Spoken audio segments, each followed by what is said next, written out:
Hello viewers, আসসালামু আলাইকুম। আশা করি সকলে ভালো আছো। তোমাদের অনার্স প্রথম বর্ষ পরীক্ষা ২০২৫ অনুষ্ঠিত ২০২৬ সম্পূর্ণ নতুন সিলেবাস অনুযায়ী সাজেশন তৈরি।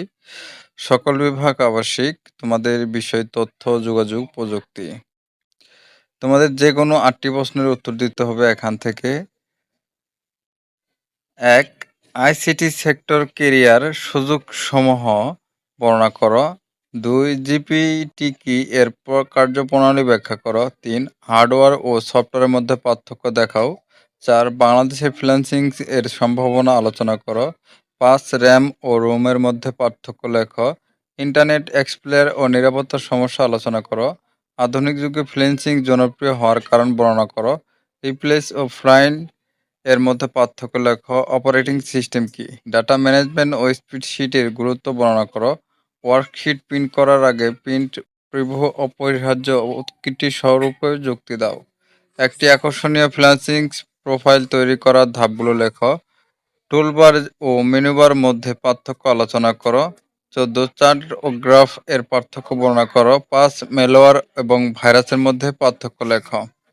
তোমাদের অনার্স যেকোনো ডিপার্টমেন্টের শর্ট সাজেশনের জন্য আমাদের দেওয়া স্ক্রিনের নাম্বারে যোগাযোগ করে অতি তাড়াতাড়ি চাইলে তোমরা সকল বিষয় শর্ট সাজেশনগুলো আমাদের কাছ থেকে সংগ্রহ করে নিতে পারো এবং স্ক্রিনে দেওয়া মূল্য অনুযায়ী বিকাশ অথবা নগদের মাধ্যমে পেমেন্ট করলে তোমাদের সাথে সাথেই এই শর্ট সাজেশন পিডিএফ ফাইল আকারে দেওয়া হবে হোয়াটসঅ্যাপের মাধ্যমে। এবং ইতিমধ্যে যারা শর্ট সাজেশনগুলো নিয়েছো তাদেরকে অসংখ্য ধন্যবাদ। আর এখনও তো তোমরা যারা সংগ্রহ করতে পারোনি অতি তাড়াতাড়ি সংগ্রহ করে নাও।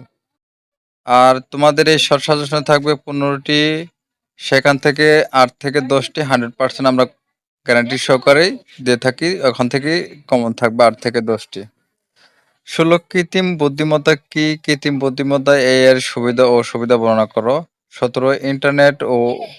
ইন্টারনেটের মধ্যে পার্থক্য লেখো। এআই অটোমেশন ব্যবহারের নৈতিক সীমাবদ্ধতা আলোচনা করো। ব্যবসায়িক ক্ষেত্রে গুগল ওয়ার্কস এক্সপ্রেসের গুরুত্ব বর্ণনা করো। তথ্য ও ঝুঁকি এবং ব্যবসায়ী ও ঝুঁকির মধ্যে পার্থক্য লেখো। কম্পিউটার কর্মবিকাশের বিভিন্ন ধাপ বা কম্পিউটার প্রয়োজনীয় বর্ণনা করো। ডাটা অ্যানালিটিক্স ও মেশিন লার্নিং এর মধ্যে পার্থক্য লেখো। ওসিআর এবং ওএমআর এর মধ্যে পার্থক্য লেখো। মাইক্রোসফট অফিস কাকে বলে? মাইক্রোসফট অফিসের কাজে বর্ণনা করো। আপওয়ার্ক কি? আপওয়ার্কের কিভাবে ফ্রিল্যান্সিং করা যায় ব্যাখ্যা করো। প্রেজেন্টেশন অ্যাপ্লিকেশন এবং এর ব্যবহার আলোচনা করো। হাইপারলিংক কি? এর প্রকারভেদ এবং গুরুত্ব আলোচনা করো। ভাইরাস প্রতিরোধের ব্যবহারের পদক্ষেপ সমূহ বর্ণনা করো। তথ্য নিরাপত্তা ও হুমকি সমূহ বর্ণনা করো। সার্চ ইঞ্জিন কি? জনপ্রিয় সার্চ ইঞ্জিনগুলোর নাম লেখো। তোমাদের যাদের শস্য লাগবে তারা অবশ্যই যোগাযোগ করবো। ভিডিওটি আজকে পর্যন্ত এখানে শেষ করছি। সবাই ভালো থাকুন, সুস্থ থাকুন।